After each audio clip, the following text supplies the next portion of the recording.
Сүүлийн үед бид хэдэн парламент дамжин ганцхан хулгай ярьлаа.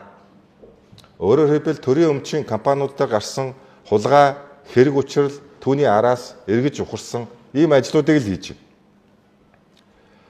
Төрийн өмчийн компаниуд аль улс төрийн нам парламент олох болно.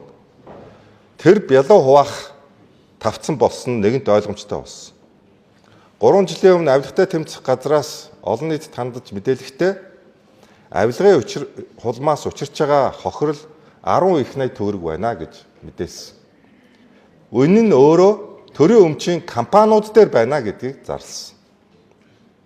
Хөгжлийн банк, Эрдэнэс 5-7 бусад төрийн өмчийн компаниуд дээр ямар их хэмжээний их найдуудаар хэмжигдэх хулгай хяналтгүйгээр хийгдсэн бөгөөд энэ нь өөрөө Азны тормот манай улс төр эдийн засгийг гинжилсэн болох нь олон удаагийн сонсголуудаар нэгэнт ил болсон.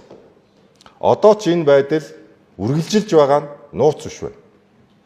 Энтэй тэмцэх үүнийг арилгах улс төрийн манлайлал парламент сууж байгаа улс төрийн намуудад байна. Яагаад тэгэхээр 2024 оны улсын их хурлд сонгуульд нэр дэвшүүлж өрсөлдсөн бүх улс төрийн намууд төрийн өмчийн компани засаглалыг ил тод болох, энд байгаа хулгайг тасан зогсоох, томилгоонуудыг улс төрөөс хараа тусуулах, мэрит зарчимд суйрлуулах ийм мөрийн хөтөлбөртөд оролцсон. Үүнийг ард түмэн дэмжсэн. Одоо ч ард түмэн энэ шинтгэлийг дэмжиж хүлээж байгаа.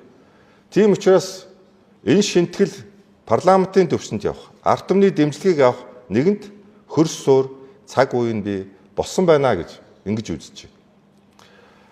Нөгөө талдаа энэ шинтгэлийг хийхэд ганцхан хууль эрх зүйн орчин бас шийдвэрлэх хүчин зүйл болохгүй.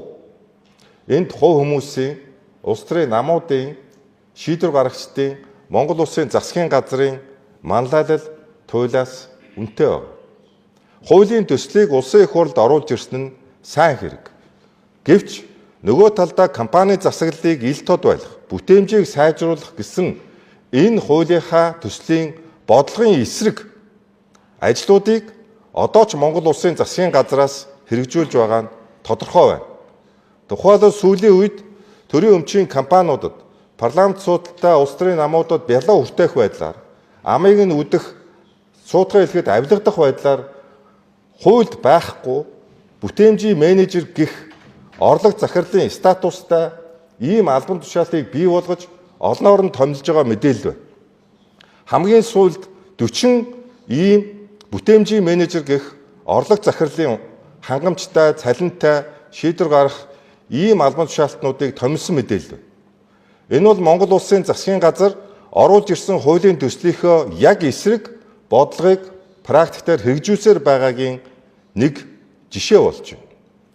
Тийм ч учраас хууль тогтоогч бид энэхүү бодлогыг Монгол Улсын засгийн газар хэмбэгөөч гэсэн хүний дур зориг үзэмжээс үл хамаарч цаашдаа жинхэнэ утгаар нь улс төрөөс хамааралгүй төр өөрөө ямар одоо эдийн засгийн харилцаанд оролцох ёстой төрийн болон орон нутгийн өмчийн компаниар дамжуулж гэдэг энэ зааг ялгааг маш тодорхой болгож цаашдаа төрийн өмчийн компаниудыг үлэмж хэмжээгээр бууруулах ийм шинтгэлийг бид хамтдаа хийж чадна гэдэгт итгэлтэй байна.